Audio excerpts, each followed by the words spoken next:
नमस्कार दोस्तों। वर्ग 3 का जो अपना कल सिलेबस चल रहा था उसमें अपन ने संख्या पद्धति के अंतर्गत स्थानीय मान और जातीय मान के बारे में अध्ययन किया था। आज उसके आगे संख्या पद्धति के अंतर्गत अपन संख्याओं के बारे में बात करेंगे कि संख्याएं कितने प्रकार की होती हैं। ठीक है, टॉपिक रहेगा संख्या पद्धति।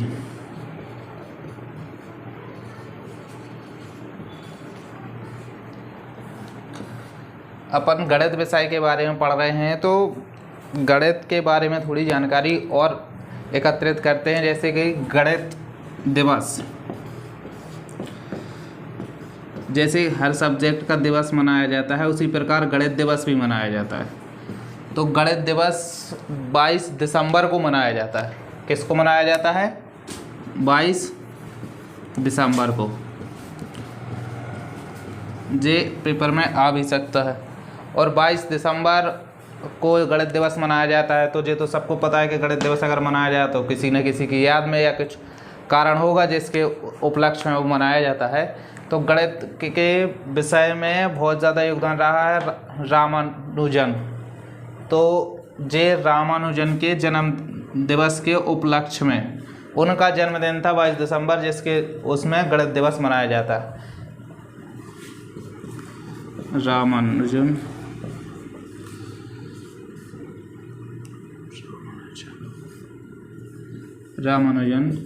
के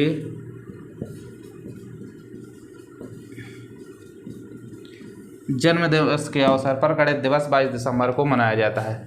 अब संख्या पद्धति के अंतर्गत अपन को पढ़ना है संख्याओं के प्रकार के बारे में। जो संख्या पद्धति में संख्याओं के प्रकार हैं वो कितने प्रकार के हैं। तो संख्या पद्धति के अंतर्गत पहली संख्या है प्राकृतिक संख्याएं।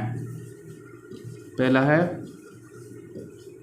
प्राकृतिक या प्राकृतिक संख्याएं। इसमें वो संख्याएं आती हैं जो 1 से लेकर अनंत तक, मतलब 1 से प्रारंभ होकर अनंत तक चलती हैं। वो कौन सी संख्या कहलाती हैं? प्राकृतिक संख्याएं या प्राकृतिक संख्याएं। ठीक है, इसकी परिभाषा लिख लो।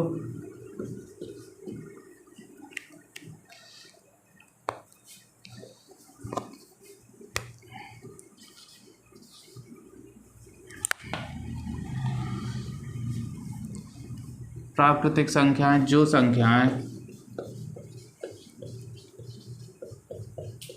कितने से? 1 से। याद रखना, 1 से। ठीक है, 1 से प्रारंभ होकर अनंत, मतलब जहाँ तक गिन नहीं सकें, अनंत तक की संख्याएं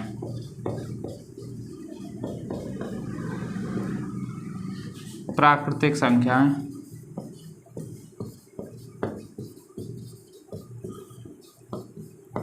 कहलाती हैं। इसके एग्जाम्पल देख लो। जैसे 1 से तो प्रारंभ ही होना है, मतलब प्राकृतिक संख्याओं में 0 शामिल नहीं होता है। ठीक है, तो 1 2 3 4 ऐसे डेस अनंत तक, जहाँ तक आप गिन सको वहाँ तक की संख्या क्या होंगी? प्राकृतिक संख्या। लेकिन प्राकृतिक संख्या 0 से नहीं प्रारंभ होती हैं। इसके बाद दूसरी देखते हैं अपन, पूर्ण संख्याएं।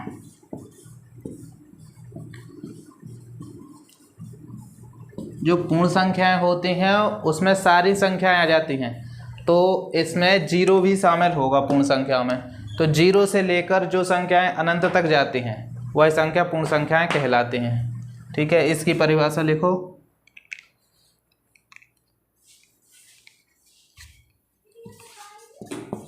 जो संख्याएं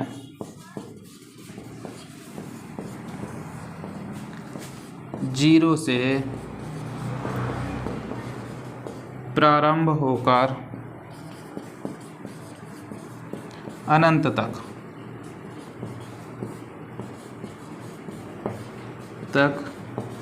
जाती हैं पूर्ण संख्याएं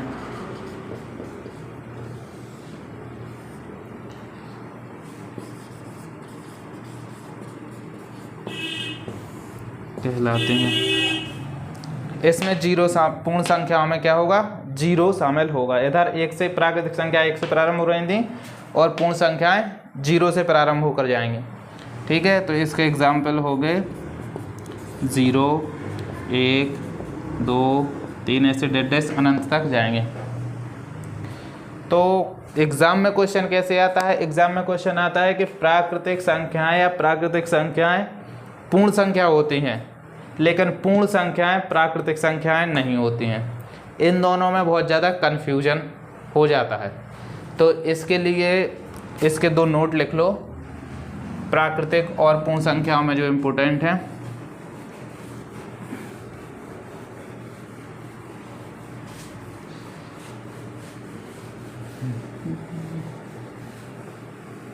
लिखो, देखो सभी प्राकृतिक संख्याएं पूर्ण संख्याएं होती हैं। मतलब जो प्राकृतिक संख्याएं हैं, नोट डालो, लिखो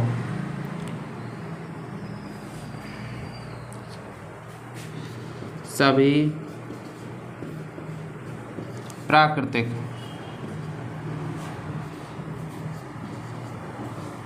संख्याएं पूर्ण संख्याएं होती हैं। हाँ बिल्कुल होती हैं, क्योंकि सभी प्राकृतिक संख्या जीरो से प्रारंभ होती हैं और पूर्ण संख्या नहीं, सॉरी, सभी प्राकृतिक संख्याएं एक से प्रारंभ होती हैं और पूर्ण संख्याएं जीरो से एक होते हुए अनंत तक जाती हैं।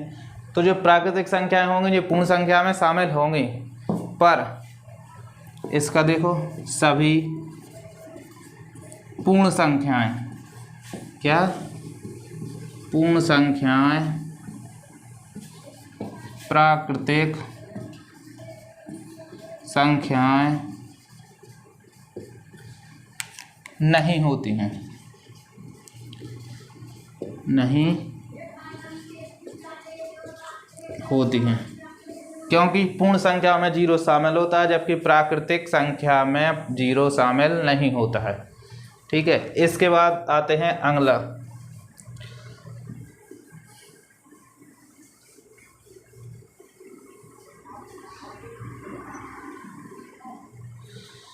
पॉइंट नंबर तीसरा, जी है पूर्णांक। पूर्णांक पढ़ेंगे जो ऋणात्मक धनात्मक दोनों संख्याएं होंगी पूर्णांक में। ठीक है, देखो पूर्णांक का मतलब ये है कि वो पूर्ण संख्या होगी। पॉइंट या दशमलव में इसका आंसर नहीं आएगा, माइनस प्लस कुछ भी हो सकती है पूर्णांक संख्या में। ठीक है, तो ये पूर्णांक है, पूर्णांक संख्या।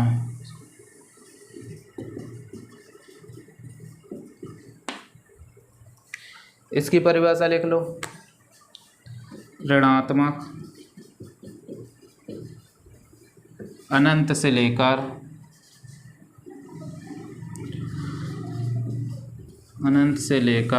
शून्य व शून्य से लेकर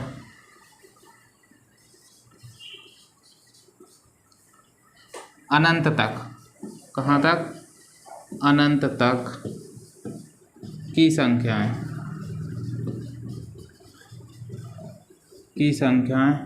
पूर्णांक संख्याएं कहलाती हैं, की संख्याएं पूर्णांक संख्या कहलाती हैं।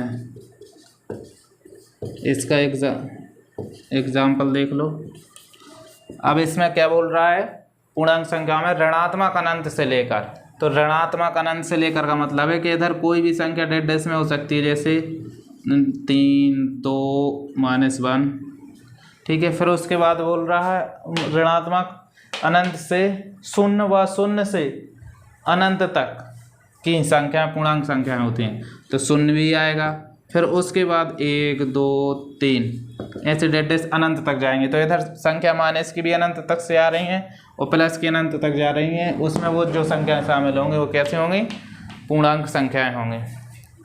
अब उसके बाद देखते हैं अपन अगली परमेय संख्या। कौन सी संख्या, परमेय संख्या। परमेय संख्या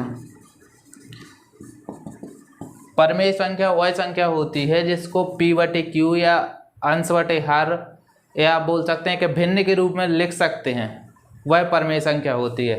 परंतु परमेय संख्या की एक शर्त होती है कि उसका हर है वो 0 नहीं होना चाहिए। तो अपन परमेय संख्या की भी परिभाषा लिख लेते हैं। लिखो,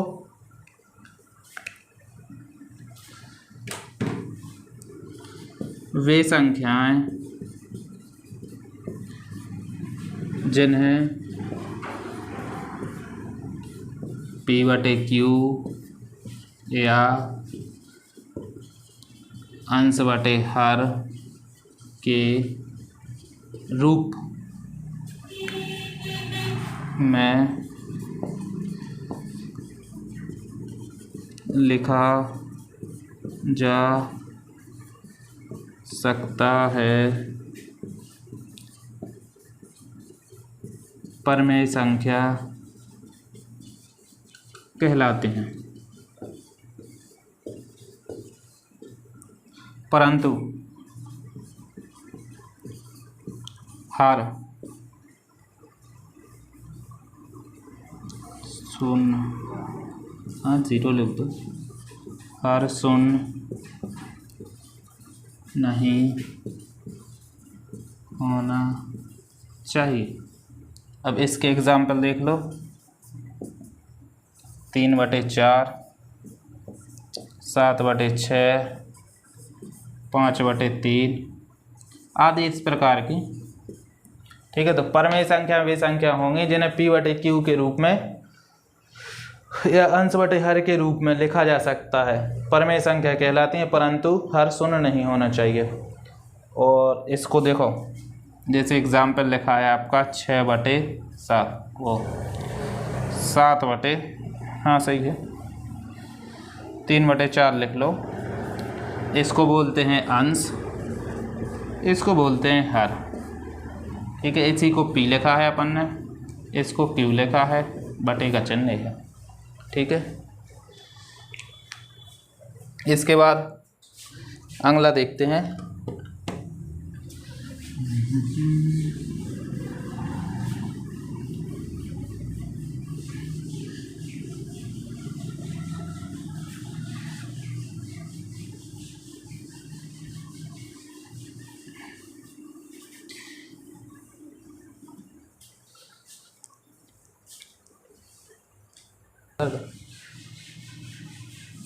इसके बाद अगला है अपना परमेय संख्या, अपरमेय संख्याएं।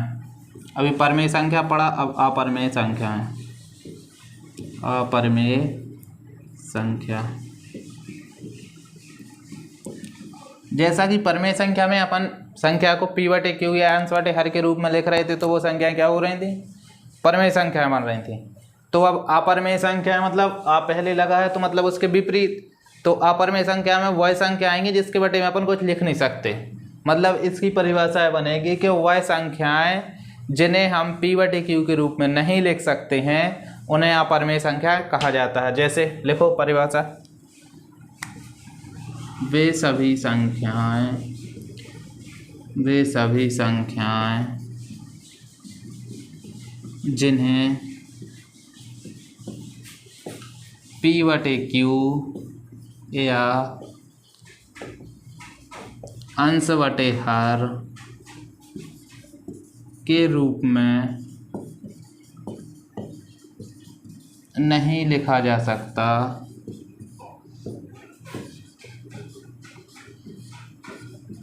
नहीं लिखा जा सकता है, अपरमेय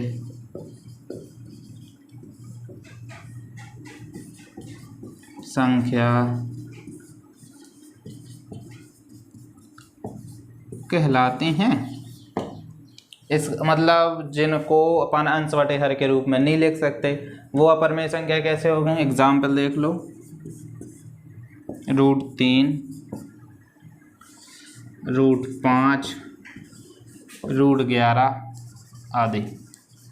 अब आपके दिमाग में चल रहा होगा कि सर ने रूट वाली संख्याएं क्यों बताई हैं, बिना रूट की संख्याएं भी तो हो सकती हैं। तो अगर अपन जैसे कोई संख्या मान लो कि 6 लिखा, ठीक है, अगर ये बिना रूट के अंदर है तो अपन नीचे करके एक मान भी तो सकते हैं, तो ये अंश बटे हर के रूप में आ गई।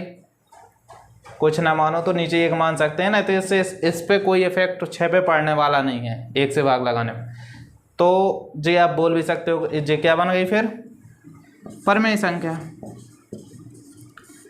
और जब ये रूट से जब तक संख्याएं बाहर नहीं निकलेंगी तो आप बटे में क्यों लिखोगे, क्योंकि रूट तो अंदर ही वाला है, नीचे ऐसे बटे में थोड़ी होगा, जो होगा दोनों रूट के अंदर ही होगा। इसीलिए ये रूट वाली संख्याएं लिखी हुई हैं जो कि क्या हैं, अपरमेय संख्याएं। अब देखो उसके बाद अगला सबसे सरल, सबसे ज़्यादा पढ़ने वाला और सबसे अच्छा। देखो छठवीं संख्या क्या होती है, सम संख्याएं। सम संख्याएं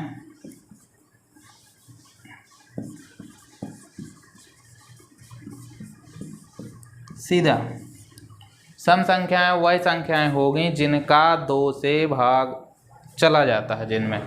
जिन संख्याओं में 2 से भाग चला जाता है वो सम संख्याएं होंगी। या फिर उसके बाद अपन इकाई अंक देखें तो इकाई अंक में 0, 2, 4, 6, 8 मतलब जिसमें 2 का भाग जाता हो, वो अगर इकाई अंक में है तो वह संख्या 2 से विभाजित होगी और सम संख्याएं कहलाएंगी। इस सम संख्या की परिभाषा लिख लो, वे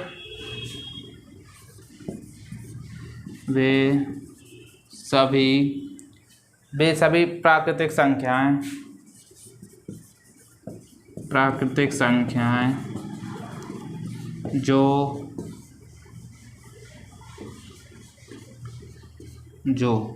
ठीक है 2 से, किससे, 2 से। सम संख्याओं में याद रखना है सिर्फ 2 से नहीं, लेकिन उसका 2 से जाना चाहिए। 2 के अलावा 4 से भी जा सकता है, 6 से भी जा सकता है, लेकिन महत्वपूर्ण क्या है, 2 से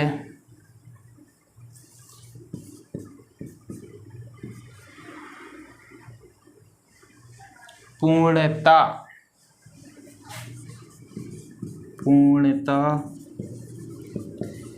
विभाजित हो जाती हैं। ठीक है, वह संख्याएं वे प्राकृतिक संख्याएं जो 2 से पूर्णतः विभाजित हो जाती हैं सम संख्याएं कहलाती हैं। सम संख्याएं कहलाती हैं। ठीक है, इनका इकाई का अंक ये देखो, इनका इकाई का अंक 0, 2, 4, 6, 8 कितना, 0, 2, 4, 6, 8 है, तो वह सम संख्या होगी।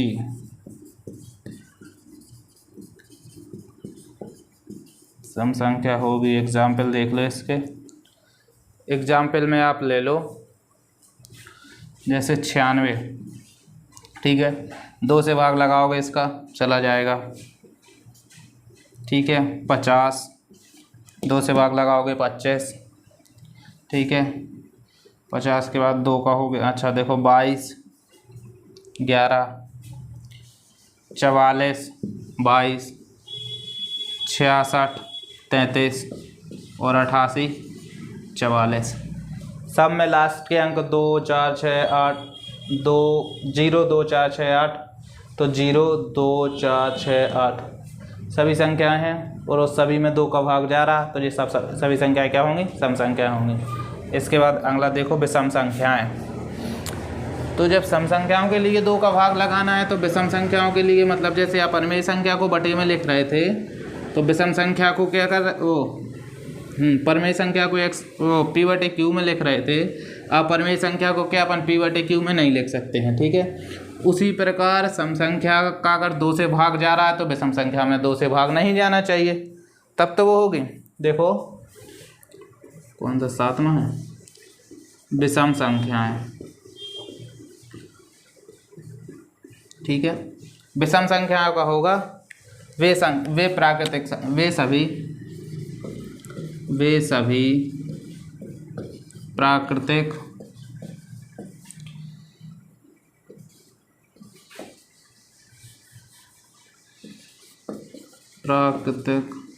प्राकृतिक संख्याएं जिनमें 2 से पूर्णतः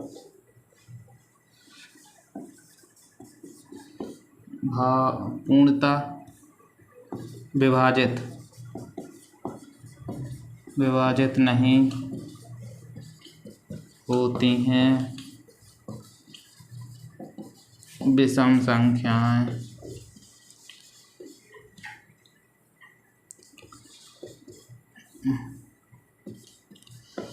विषम संख्याएं कहलाती हैं।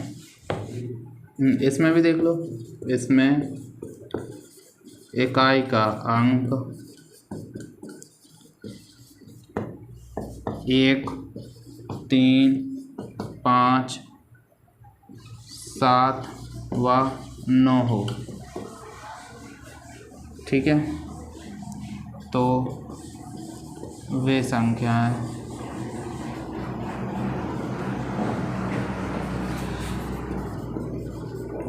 विषम संख्याएं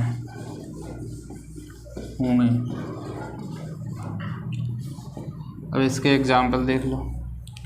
क्या है? विषम संख्याएं वो संख्याएं होंगी जिसमें 2 से पूर्णतः भाग नहीं जाता है और उसका इकाई अंक 1, 3, 5, 7 व 9 हो, तो वो संख्याएं विषम संख्या होंगी। जैसे एग्जाम्पल में देखो 91 में 2 का भाग 2 बार 4 बार जाएगा 8, 1 बचा 11 में 2 का भाग नहीं जाता। अगर जाएगा तो 5 बार जाएगा 10, 1 फिर बचेगा तो दशमलव में आएगा, इसलिए ये संख्या कैसी होगी? विषम संख्या है।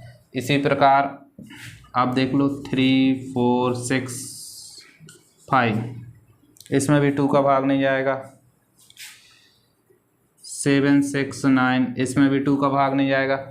इस प्रकार की संख्याएं विषम संख्याएं होंगी जिसके इकाई के अंक में अब मेन पॉइंट है इकाई का अंक। अगर हाँ इसी में देखो, जैसे 3465 लिखा हुआ है तो इसमें इकाई का अंक क्या होगा? इकाई का अंक होगा 5। संख्या का अंतिम वाला अंक के तरफ से पढ़ते हैं, इकाई, दहाई, सैकड़ा, हजार। ठीक है, इसी क्रम में चलना है। तो इकाई अंक या संख्या का अंतिम अंक अगर 1, 3, 5, 7 व 9 है तो वो संख्या विषम संख्याएं होंगी, और यदि 0, 2, 4, 6 व 8 है तो वो सम संख्याएं होंगी। इसके बाद पढ़ते हैं अपन अगला।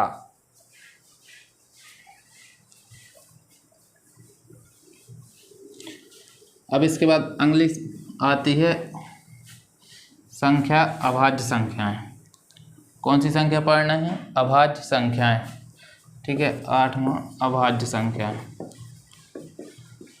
अभाज्य संख्याएं वह संख्याएं होती हैं जिसमें स्वयं का या एक का, 2 ही का केवल भाग जाता है, उसके अलावा उस अंक में किसी तीसरे अंक का भाग नहीं जा सकता। ठीक है, लिखो अभाज्य संख्याएं।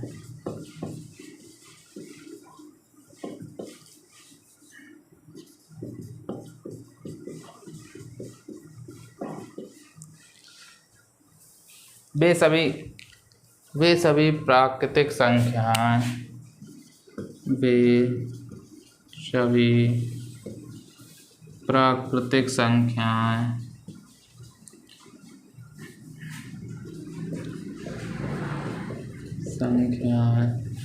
जिनमें केवल एक व स्वयं का भाग जाता है वह अभाज्य संख्याएं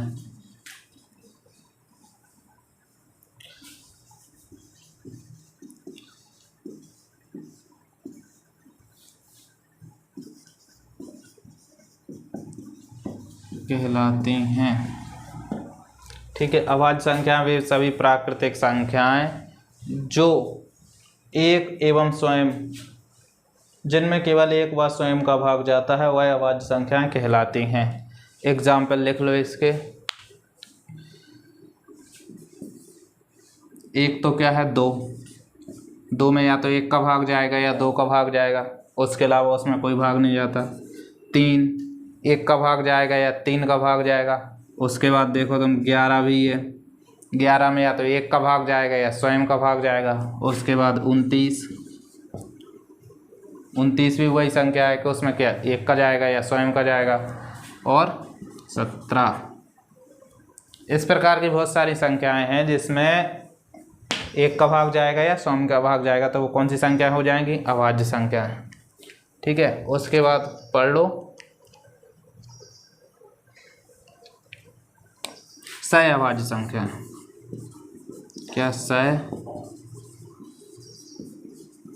अभाज्य संख्या क्या होती हैं? सह अभाज्य संख्या दो प्राकृतिक संख्याओं के जो दो संख्याएं हैं उनमें अगर किसी से भाग लगाएं तो उनमें सिर्फ एक ही पद ऐसा होगा जिसमें दोनों का भाग जाएगा। तो उनको अपन जो दो हैं, दो में अगर जैसे संख्या 15, 14 है तो 15, 14 में केवल एक ही अंक है कि केवल एक का भाग जाएगा। तो इस प्रकार के जो गुणनखंड होते हैं उनको सह अभाज्य संख्याएं कहते हैं। ठीक है, लिखो इसमें दो, अभी तक एक चल रही थी, अब दो हैं। दो प्राकृतिक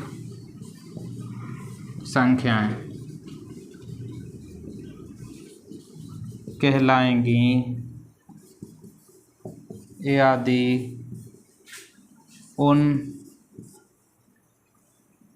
यदि उनका मासा एक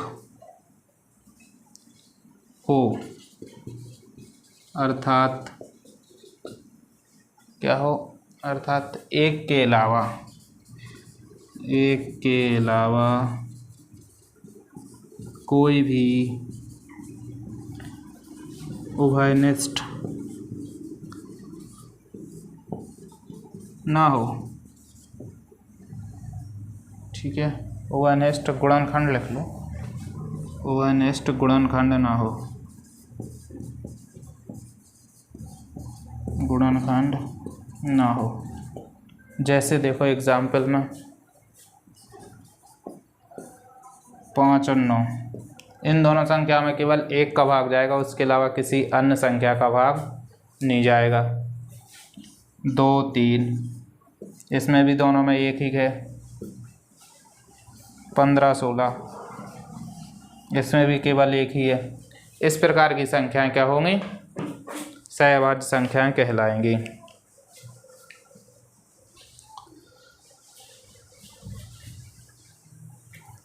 भाज्य हो गई, सह अभाज्य हो गई, सम विषम। चलो अगला देखो, पूर्ववर्ती और परवर्ती संख्याएं। देखो पूर्ववर्ती संख्याओं का मतलब है जो उनके पूर्व में आया हो। कोई अंक दे देंगे, पूछेंगे जैसे 96, ठीक है, 96 और 96 की अगर पूर्ववर्ती अंक पूछेंगे तो 96 पूर्व यानी पहले का, तो 96 का पहला क्या होगा, 95, और 96 का बाद वाला यानी परवर्ती संख्या है, तो ये क्या होगा, इसमें एक जुड़ जाएगा, 97। ये हो गया परवर्ती, ये परवर्ती और ये पूर्ववर्ती। ठीक है, अपन इनकी परिभाषाएं लिखते हैं, ज़्यादा समझ में आएगा।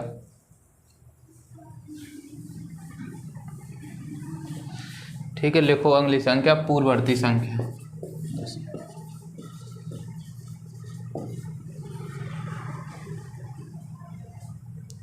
पूर्ववर्ती संख्या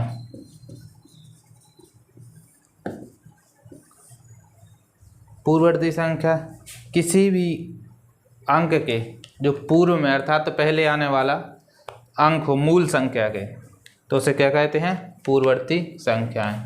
देखो किसी भी संख्या के, किसी भी संख्या के पूर्व में अर्थात मूल संख्या से। किस संख्या से? मूल संख्या। जो वो पूछ देगा उस संख्या के मूल संख्या से पूर्व में आने वाली संख्या को पूर्ववर्ती संख्या कहलाती है। इस प्रकार का इससे 1 नंबर का क्वेश्चन बहुत सारे आ चुके हैं। ठीक है, तो पूर्ववर्ती संख्या, अब इसका एग्जाम्पल देख लो आप। आपको दिया है मूल संख्या कितनी है? 105।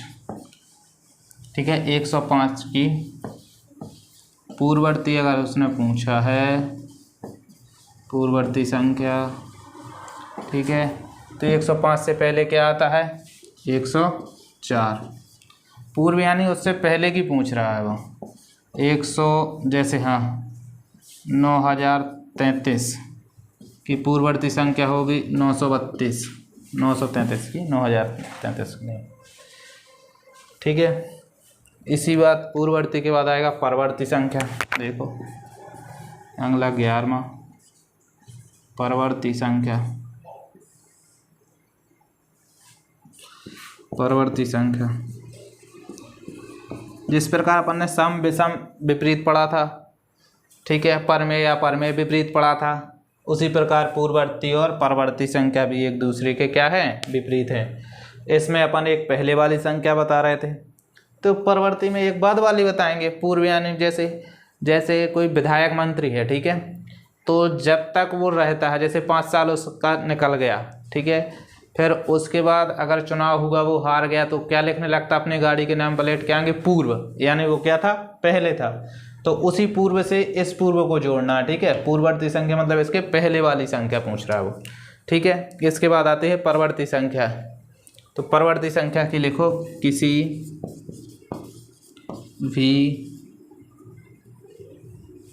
भी संख्या के बाद में, उधर क्या था? पूर्व में या पहले कल, ठीक है, बाद में आने वाली संख्या अर्थात मूल संख्या के बाद वाली संख्या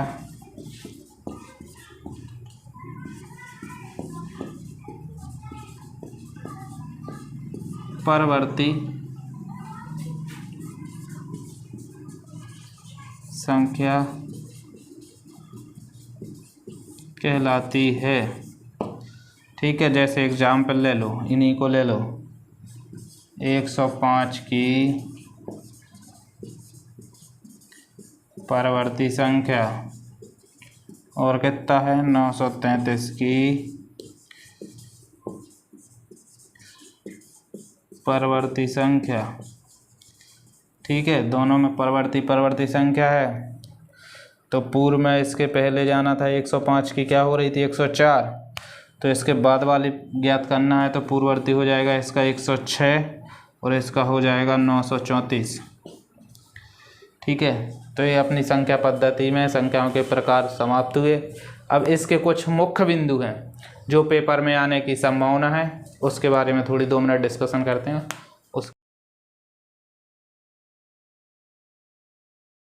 स्थानीय मान और जातीय मान। स्थानीय मान और जातीय मान।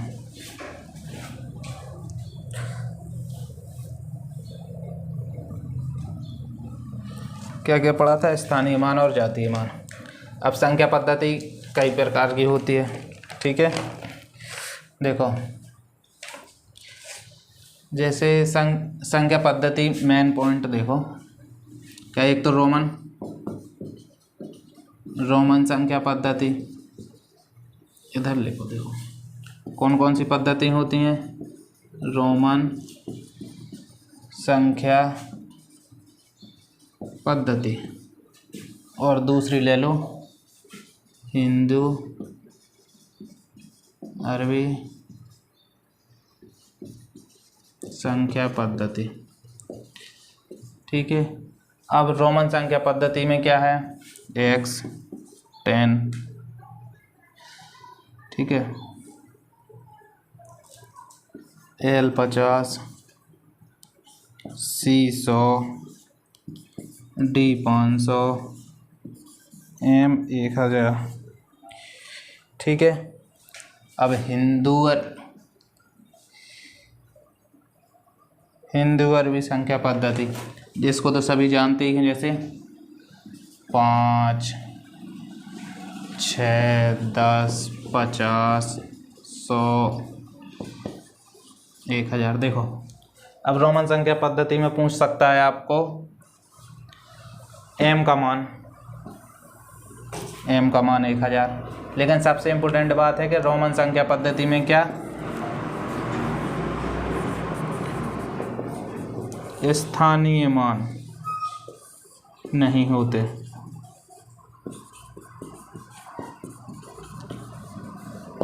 रोमन संख्या पद्धति में स्थानीय मान होता ही नहीं है और ना ही इनका कोई महत्व है, बल्कि इसमें स्थानीय मान होते हैं। तो रोमन संख्या पद्धति का प्रचलन में ना आने का मुख्य कारण यही है कि इसमें स्थानीय मान नहीं होता है, बल्कि स्थानीय मान इसमें हिंदू अरबिक संख्या पद्धति में होता है। इसमें जो अंक होंगे उसके स्थान में रहने से, आगे पीछे का दहाई सैकड़े हज़ार पे रखने से उसमें अंतर फर्क पड़ता है, लेकिन इसमें कुछ फर्क नहीं पड़ता। एक जगह x का मान 10 है तो हर जगह x का मान 10 ही रहेगा। c का मान 100 हो गया तो चाहे जहाँ लिख दो c का मान 100 रहेगा। लेकिन इसमें ऐसा नहीं है, इसमें 10 और 6 अगर कहीं लिख दिया इकाई अंक में तो 6 रहेगा, और अगर उस सैकड़ा में पहुँच गया तो 600 हो जाएगा। इस प्रकार इसमें हिंदू अरबिक संख्या पद्धति इसीलिए अधिकतर यूज हो रही है और हर जगह यूज होती है, जो आपको कहीं देखने नहीं मिलेगी, क्योंकि सिर्फ इसका वही है कि इसमें स्थानीय मान नहीं है। और इसी प्रकार आज का टॉपिक समाप्त।